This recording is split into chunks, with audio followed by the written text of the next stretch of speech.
Throughout history, there have been multiple viral outbreaks, but very few have caused such an immediate public panic than the novel coronavirus, known as 2019 nCoV, that's currently sweeping across China, Europe, and now America. But it's not the only virus we're facing. Fear is spreading due to the rapid information being released on social media, and how we in the clinical space respond to both viruses will define the next days, weeks, and months to come. Welcome to Clinicians Roundtable on ReachMD. I'm Mario Nacinovich, and here to share what we need to know about the recent novel coronavirus outbreak is Dr. Charles Gerba, a microbiologist and professor of environmental science at the University of Arizona. Thanks so much for joining us today, Dr. Gerba. Thank you. So to start, Dr. Gerba, can you give us some background on what we currently know about the novel coronavirus? How is its composition and transmission unique from what we've seen before? Yeah, it's very similar to other coronaviruses that cause respiratory infections. Basically, they're very readily transmitted by coughing and sneezing, and they're aerosol transmitted. There are other coronaviruses. Every year we do get coronavirus respiratory infections in the United States. So it's not an unusual virus from that standpoint, but it can spread very rapidly among the population. Usually the concern with a new coronavirus like this one is, does it have an increased mortality rate with it? Is it spread? People haven't really seen this coronavirus before. So that's always a concern of what the total impact may be on the population, and the severity of this particular coronavirus is a potential issue too. It still has to all be sorted out from all the epidemiological data that's being gathered at the current time, what we're really looking at in terms of its impact and how readily it spread. It does seem to spread very readily as a respiratory infection, much more so than the SARS agent, which was a previous coronavirus. There are several ongoing questions as to the origins of this virus, and it's currently tied to the Wuhan province in China. But can you walk us through the timeline of events that evolves to where we are right now? Yeah, it seemed to, evolved late last year, somewhere in, like you said, the Chinese city of Wuhan, and spread very rapidly.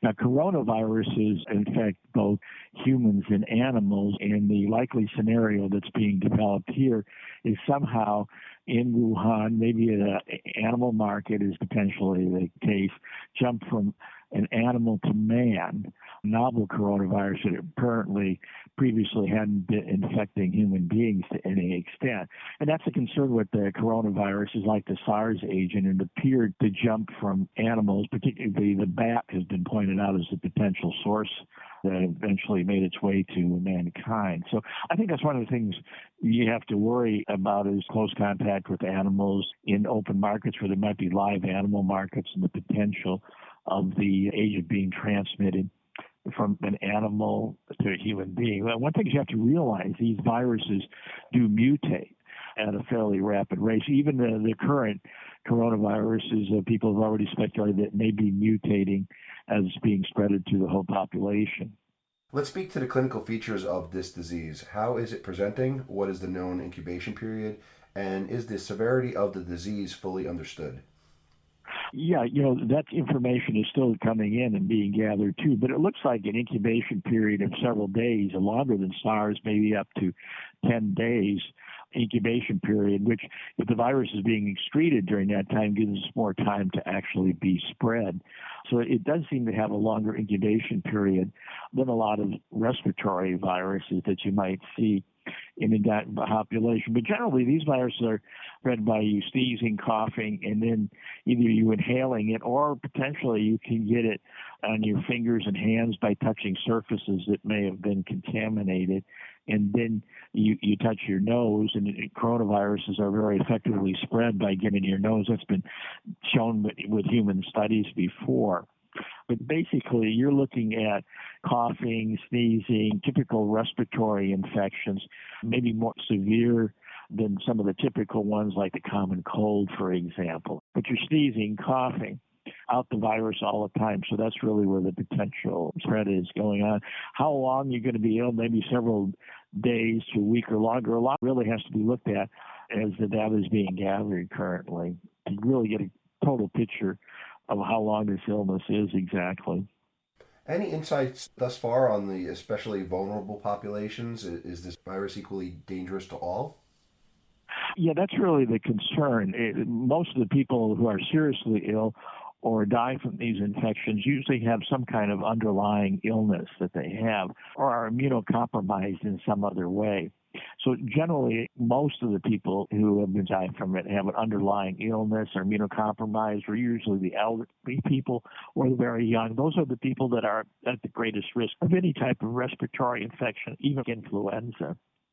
For those just tuning in, this is Clinicians Roundtable on ReachMD. I'm Mario Nacinovich, and today I'm speaking with Dr. Charles Gerba about the recent and ongoing novel coronavirus outbreak. So, Dr. Gerba, now that we've covered what we currently know about the virus, I'd like to separate some facts from the myths that are spreading at equal speed as the virus itself. So, on that track, there have been multiple reports spreading on social media as to whether this virus is in fact natural or synthetic, given the major virology lab located at the site of origin. Do any of these claims have substance, or are they products of growing hysteria? The last, like the SARS outbreak, originated also in this same region. So it's probably more of the interaction of the people with the animals in the environment and the live animal markets that have been pinpointed as a potential source. Also, you have a large population, a rather dense population, so something like this can get started very readily. Genetically, there's been a lot of initial work on this SARS virus, so it indicates it coming from some animal source. Which one was the original animal that was to pick it up, that other animals pick it up? I think all that still has to be sorted out yet.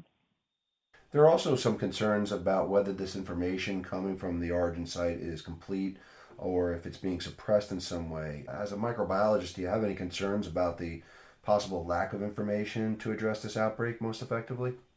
Well, I think any outbreak is hard to follow as it develops. The information isn't exactly reported all the time to the health department necessarily immediately or right away. Sometimes people have fears of reporting in that. I mean, I think they're doing the best job possible. I don't think there's any attempt, at least in this outbreak, to really hide any information. There's really updates all the time. Some people have been concerned maybe the numbers aren't as accurate, or maybe they're underestimated. But I think looking at the spread, it's more information than I've really seen in an outbreak at this stage going on, and the number of cases being reported. And I think the health departments are doing the best job they can from what I see. It's not necessarily the easiest information to acquire and document and track all the time either, especially when you're dealing with large populations all the time. I've been impressed actually how fast the number of cases have been documented, because the clinical tools are available to actually diagnose this virus very rapidly. So I think, at least from previous outbreaks that I've looked at and studied, and I think the amount of information coming out of it is much better than I've seen in a lot of other outbreaks. I think, again, we have better diagnostic tools. I think the health departments are concerned.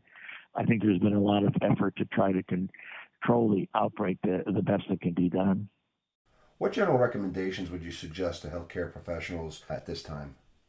I think it's important to follow the information that comes out, particularly the Centers for Disease Control page, and recommendations that they may make, and to become familiar with the symptoms of it. Now, there's a lot of similar symptoms this time of year because respiratory infections are fairly common.